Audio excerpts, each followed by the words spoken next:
Mga kapuso, kung kaniadto, sagad ito siyang makita sa mga balita alang sa pagpasabot sa mga programa sa Social Security System, isip Regional Public Information Officer. Karon, atong kamustahon si Sir Mario Daray, human siya nagretiro na sa trabaho. Sir Mario, maayong buntag ug dayon sa At Home with GMA Regional TV. Kamusta na, sir? Maayong buntag kanimo, Argel. O maayos sad ang akong kahimtang karon diri isip retiree, no? Relaxed life na ko karon.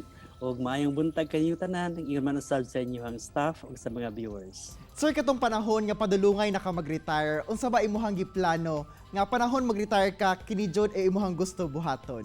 Pag abot na ko og 60 years old, no, I already planned to retire.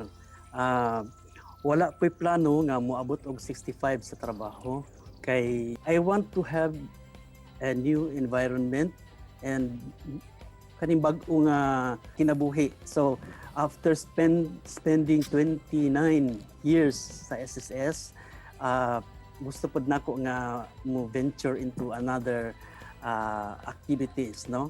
So go back to teaching sa academe part-time or siguro go back to media work,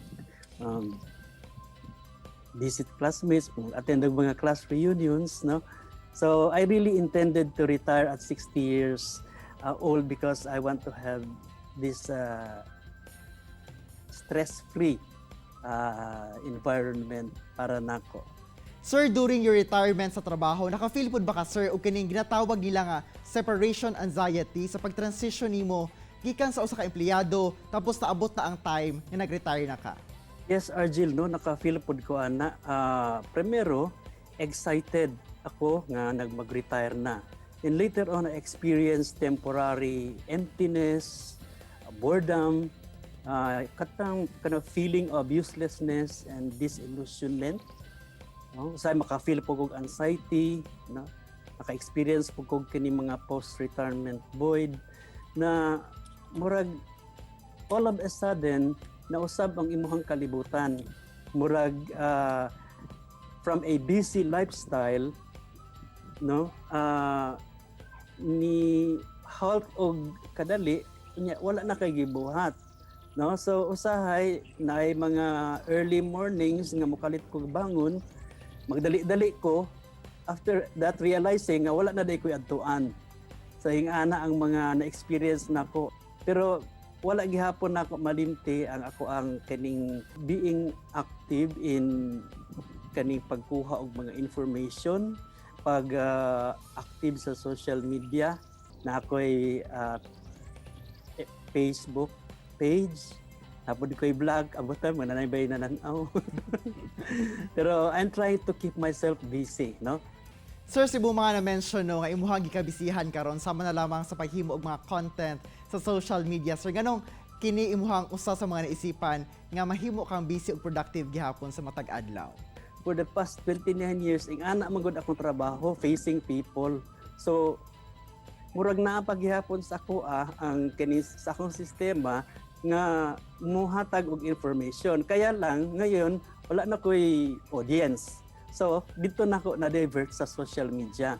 So mamurag ma-observe na ako nga na ako sa Facebook, na ako'y page, o nya abdik po ko sa TikTok. Makatawa ka, Argel, no? Kasi siguro age nanata sa edad, no, sa retiree. Pero I don't think that TikTok is only for the young, no? Age doesn't matter sa TikTok. So bahala na bisan unsa lang as long as I enjoy my life, no? Mao na akong ginabuhat karon.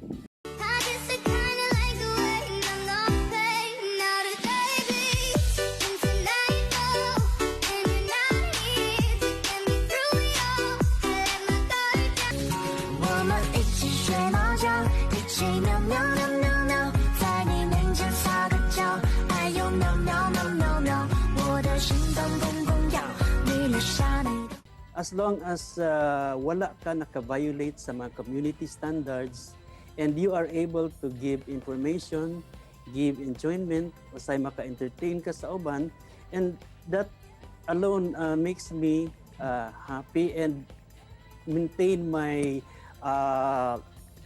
success no for life nga bisan ga edad na ta dili gyud maluya. Sir, aside sa imong active social media engagement, karong quarantine, sir, nahilig sab daw di ay ka nga maghimo og mga pots, sir. Paunsa na ka nagka-ideya niini?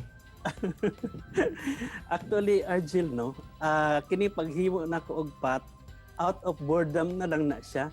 Kay katong pag-quarantine, mga gutay gawas-gawas. So, tanaw-tanaw sa YouTube. So, huna-huna na ko, how may maayo og ako ning buhaton. So, nag-start ko og isa, and gipost na ko sa Facebook. Daghan man ang ni-comment nga, okay daw. Na daw ko'y skill ana, na daw artistic, mga good comments ako nakuha. So, una na ako, ihimo na po ko og isa, until sa time nga nakahimo na kog 5, puro man mga good comments. So, una na ako, burag bag-o siguro na ako ni nga career ba, nga manghimo og pot. Kay in fact, gani Argel, no, mutuo kag sa dili, nanay ni orders ako ang tulo ka buok. Pero wala pa na ako gidawat kay ang workload unya ana basig dili na ako makaya. Ang ako lang is just to make myself busy. Malay di mo, sir, no, puhon-puhon, basig from a hobby, mahimo na gid mo na ang negosyo. Sir, unsa ang imong ma-advise sa mga kadtong padulungay na sab mag-retire aron ma-enjoy sab nila ang ilang retirement ug magpabiling productive gihapon sila? Retirement is not the end, but it is a beginning of a new journey of your life.